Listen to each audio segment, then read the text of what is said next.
Left-hand one we can see, now obviously this is just set up on the left-hand one to start, but there was none of this kind of stuff from behind the line of it. So you sort of set the golf ball, there was kind of your setup. There's quite a big setup, the ball's kind of back in your stance, but it's quite wide, and your hands, as you can see there, just nearer your right leg, to be fair. They need to be more towards that front foot. As a result, now when you swing back and through, weight goes back onto your right side, you come down. Quite a long swing for the length of shot we had, as we can see as well.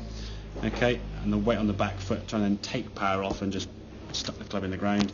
Left foot's lifting off the ground, trying to almost scoop, flick it. No real sort of control at all there. And again, this swing there, if you go back that far, as we saw, when you do a correct move through, it just goes too far. Yeah. That's too much power being created. Okay, again, a lot of that's going to stem from the wider stance. It'll encourage a big swing. And again, if we go back too far, you then got to do something to try and take that power off. In which case, generally means sort of just dropping, stopping, bending the knees, tiffing the arms up, anything that kind of nature. Okay. So when we're back here behind that yellow line, or whatever, that tubing on the ground, anything behind the golf ball, you're stood here looking at what you want to do. Where's my target? Where's the ball going to land? How's that golf ball going to go up in the air? Go do, do, do, do, and actually track a ball and see how the trajectory is going to be. Visualising, get some imagery in your head of what you want the ball to do. So then when you're back here now thinking of that, you can then step to the side of the golf ball, going into your routine and setup, as you can see there now, a much better looking setup in terms of everything now, a bit more kind of left-sided, feet a lot narrower, and then you start making your swings back here of what shot you want to try and do. So you're making some practice swings back here. If the first one's great, we go with that. If the second one is, or the first one's not so good, have another one. If you start going to runs at 4, 5, 6, then we're probably going to get a little bit too much. But 1, 2 or 3 should be enough to at least sort of get the feel of the shot you want to try and play. Then when you sort of get to there, you cross over this line now and go through the same sort of routine we discussed.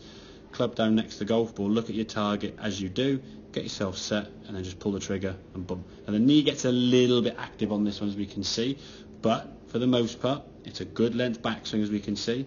It's a good strike of the ball, as we can see. And then through to target, again, a little bit more leggy than we want. But overall, when you went through that sort of process of start behind the line, do your thinking, your analysis, your thoughts of the shot, the imagery, and then just crossed over and did it, there was no thought over the ball. And we all had the same thing, and we all had the same thing, oh, I'm thinking too much. You're not thinking too much, you're just thinking at the wrong spot. You're thinking here rather than back there. You don't want to think when you're over the ball there. At this bit now, it's just like, where's the ball? Hit it. I've done all my thought, done all my prep work. It's the same way in some ways you think for an exam. If you go to an exam and then you're in the room before the exam, and you look at your books. If you don't know it by now, you're never going to learn it in 10 seconds before the exam starts. That's going to be done all the prep work the days before. So it's the same kind of thing over just short conditions. So all the prep work's done here. If you're over the ball here now trying to think about the shot, it's too late. If you haven't got the shot in your head, what you want to try and do, the swing you're going to try and make, good luck. As I said to you on Friday, I often ask people when they're in this situation here and say, okay, right, what are you doing? And they usually the first word, and they look up to the flag. And I go, what club are you taking? And they have to go, oh, hang on, I'm using a 9-9. It's like all that prep should be just in your head, knowing exactly what you're going to do. So it's just clear that you're, okay, right, this is the shot I'm going to try and play. This is the club I'm going to use. This is the swing I'm going to make for that shot. Do your practice swing or swings. And then once you've got that in your head clear, you go, boom, cross over, boom, hit it.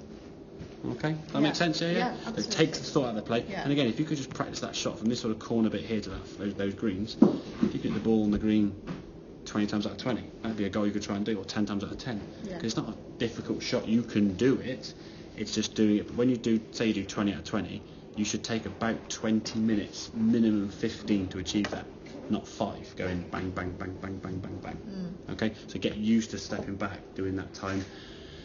Almost have a delay between shots, go and clean your club, put your club back in the bag, change club, do a different club. So go maybe through the bag from sort of a wedge to a 9, to a gap wedge to a sand wedge, to a gap wedge to a 9, to a pitching wedge, to a 9, to a gap to a sand wedge, and just keep varying club to club.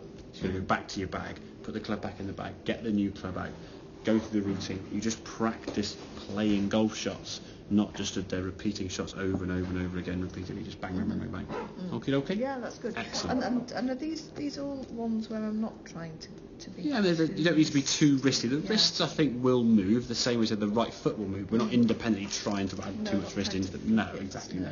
No need to flick the gobblers. There's no power needed on this shot at all. It's just more of a control and just get the arms and the clubs a bit more under control. But make sure we said the practice swing is a swing you want to make. Yeah. One of the things on the other video where you were back here in some shots, your practice was very sort of deliberate and slow. Then you set the golf ball and you go, and that sudden surge of power caused a bit of a jerk and a muscle tension, and you just topped a few shots. Actually, you topped them, you thinned them a bit. So, okay. Yeah. Excellent.